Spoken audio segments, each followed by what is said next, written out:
तेरी मेरी कहानियाँ से सभी अपडेट पाने के लिए बेल आइकन दबाएं। आज की कहानी है यशोधरा। बच्चे हमें धोखा दे रहे हैं, इस सेवा के पीछे उनका स्वार्थ है। रविकांत जी के रिटायरमेंट में एक हफ्ता शेष बचा है। घर और स्कूल दोनों में ही उनकी विदाई के लिए जोर शोर से तैयारियां चल रही हैं। अपने जीवन के 40 वर्ष उन्होंने इसी स्कूल में पढ़ाते हुए निकाल दिए। उन्हें बहुत कुछ पीछे छूटता नज़र आ रहा है और अंदर से मन बहुत दुखी है। उनका बस चले तो कभी रिटायर हो ही ना, पर क्या करें, उम्र के साथ कुछ नियम हैं जो आप पर खुद ब खुद लागू हो जाते हैं, चाहे आप उन्हें अपनाएं या नहीं। इधर स्कूल में उनके सहयोगी और छात्र उनकी विदाई की तैयारियों में लगे हैं, तो उधर घर में पत्नी यशोधरा भी बेटे के पास जाने के लिए पूरी तैयारियां कर रही है। उनसे पूछे बिना ही यह तय हो चुका है कि उनके रिटायरमेंट के अगले दिन ही वह दोनों यह गांव छोड़कर शहर बेटे के पास चले जाएंगे। यशोधरा का कब का यह सपना है कि सारा परिवार मिलकर रहे, पर उनकी नौकरी के कारण यह आज तक संभव नहीं हो पाया। अब पत्नी को कैसे समझाए कि कहीं वहां जाकर तुम्हारा यह ख्वाब चकनाचूर ना हो जाए, क्योंकि अपने मित्र, सहयोगियों और रिश्तेदारों से उन्होंने बच्चों के द्वारा माता पिता को उपेक्षित करने के जो किस्से सुने हैं, उनसे उनका मन बैठ गया है। वैसे उनके बेटा बहू बहुत अच्छे हैं, पर असलियत तो साथ रहने पर ही पता चलती है। दूर से तो सभी अच्छे होते हैं। वह चाहते हैं काश यह अपने परम का भ्रम हमेशा बना रहे, पर यशोदा की जिद यह होने नहीं देगी। 1 महीना पहले ही उनके जाने के लिए टिकट बुक हो चुकी है। बेटा श्याम परिवार सहित खुद उन्हें लेने आया है। उनके रिटायरमेंट पर भोज का आयोजन किया गया है। ना चाहते हुए भी उनकी विदाई का समय आ गया। फूल माला और गाजे बाजे के साथ नाचते गाते हुए उन्हें विदा किया गया, पर उनके चेहरे पर जरा भी खुशी नहीं थी। घर आने जाने वालों से भरा हुआ था और वह एक कोना तलाश रहे थे जहां बैठकर वह अपना मन हल्का कर सके। इस चहल पहल में कब रात आई पता ही नहीं चला। यह समय उनके लिए था।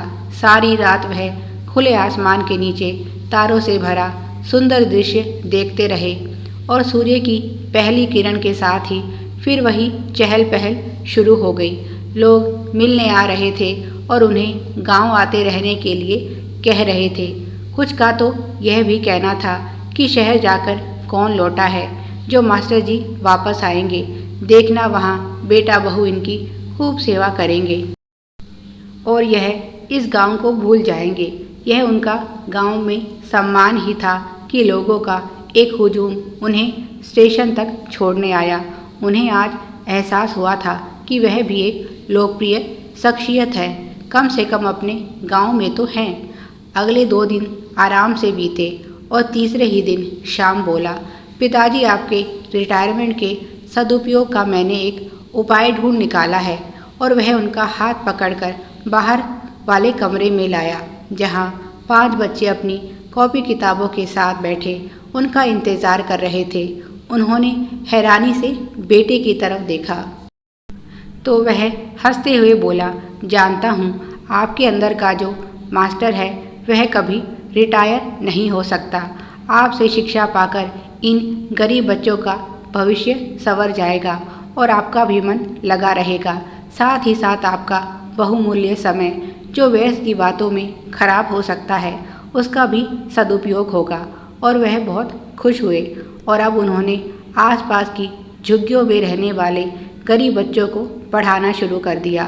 शाम 3 से 5 तक वह बहुत व्यस्त रहते। पहले तो केवल 5 बच्चे थे। महीने का अंत होते होते उनके पास 12 विद्यार्थी हो गए थे। पत्नी भी उन्हें इस तरह खुश देखकर खुश थी।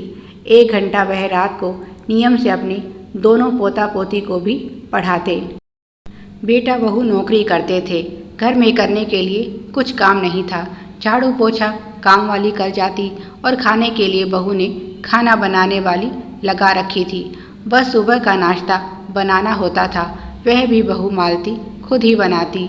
एक दिन यशोधरा जी बोली, मैं तो यहाँ बैठे बैठे तंग आ गई हूँ, कुछ काम ही नहीं है करने को। आपका तो बढ़िया है, इन बच्चों के साथ आपका समय अच्छा व्यतीत हो रहा है, मेरे लिए भी कोई काम ढूंढ दीजिए ना। तब बहू मालती बोली, अगर माँ ऐसी ही बात है तो आपके लिए भी कुछ सोचा है हमने। यशोधरा जी को सिलाई बहुत अच्छी आती थी और बहू के सहयोग से उन्होंने वहीं आसपास रहने वाली गरीब महिलाओं को सिलाई सिखाना शुरू किया। दिन के समय महिलाएं वहां आकर सिलाई सीखती और शाम के समय रविकांत जी वहीं पर बच्चों को ट्यूशन देते। दोनों बुजुर्ग बहुत खुश थे। एक दिन उन्होंने देखा, उनके पास पढ़ने आने वाले एक बच्चे के माता पिता से बेटा कुछ पैसे ले रहा था। इतना ही नहीं, उसी बच्चे की माँ यशोधरा जी के पास सिलाई सीखने आती थी। उसने बच्चे के पिता से सिलाई सिखाने और ट्यूशन पढ़ाने की बाकायदा फीस ली। रविकांत जी तो समझ रहे थे कि यह काम वह समाज सेवा के लिए मुफ्त में कर रहे हैं, पर यहाँ तो बेटा इन गरीब लोगों से पैसे कमा रहा है।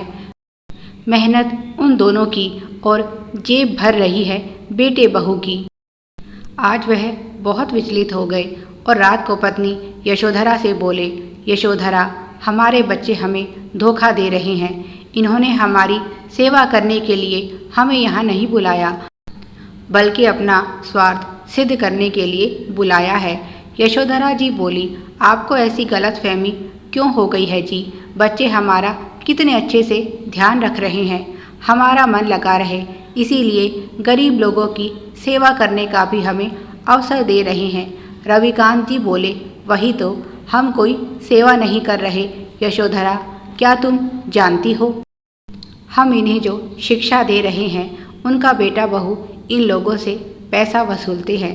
यशोधरा जी भी इस तथ्य से अनभिज्ञ थी और बोली, यह आप कैसे कह सकते हैं? उन्होंने कहा, आज मैंने खुद शाम को एक बच्चे के पिता से पैसे लेते हुए देखा। उसके बच्चे के ट्यूशन और माँ की सिलाई के नाम पर उस गरीब आदमी से 600 रुपये लिए। बताओ, क्या यह सही है? यशोधरा जी कुछ सोचते हुए बोली, सही तो नहीं, पर आप भी सोचिए, हम जो यह काम कर रहे हैं यह मुफ्त में तो नहीं हो रहा। मेरा मतलब है, बहू ने सिलाई मशीन भी खरीद कर दी, बेटे ने बच्चों के बैठने के लिए उचित प्रबंध किया, कमरे में उचित रोशनी और हवा का भी प्रबंध है। इन सब में कुछ तो खर्चा होता होगा। ऐसे में थोड़ा बहुत आर्थिक सहयोग अगर वह लोग कर सके तो बुराई क्या है? रविकांत जी बोले, तुम्हारी आंखों पर तो बेटे के प्यार की पट्टी बंधी है, तुम्हें कुछ दिखाई नहीं दे रहा। क्या तुम्हें इसमें ज़रा भी बुराई नज़र नहीं आ रही? मुझे तो लगता है बेटे बहू ने हमें अपनी कमाई बढ़ाने का ज़रिया मात्र बना लिया है, क्योंकि अगर उनके मन में कुछ काला नहीं होता तो उन्होंने हमसे यह तथ्य छुपाया क्यों? अगर पैसे लेने ही थे तो हमारे सामने लेते, हमें बताते, कुछ न्यूनतम राशि आपस में विचार विमर्श करने के बाद हम रख सकते थे। ठीक है, वह ज़्यादा पैसे नहीं ले रहा और आज उन पैसों से शायद उसके बिजली पानी का खर्चा ही पूरा हो, पर धीरे धीरे बच्चों की संख्या बढ़ेगी तो उसकी आमदनी भी बढ़ेगी। क्या? यशोधरा जी नाराज़ होते हुए बोली, ऐसी भी क्या आमदनी है आपकी जो मेरा बेटा उस पर नज़र रखे? लाखों रुपए महीना कमाता है, उसे आपके पैसों की ज़रूरत नहीं। रविकांत जी बोले, तभी तो बोल रहा हूँ, क्यों वह गरीब लोगों से पैसे ले रहा है।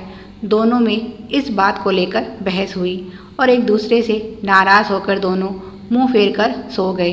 यशोधरा जी बच्चों के साथ थी तो रविकांत जी को यह बात उचित नहीं लग रही थी, पर दोनों में से किसी ने भी बेटा बहू के सामने इस बात का खुलासा नहीं किया।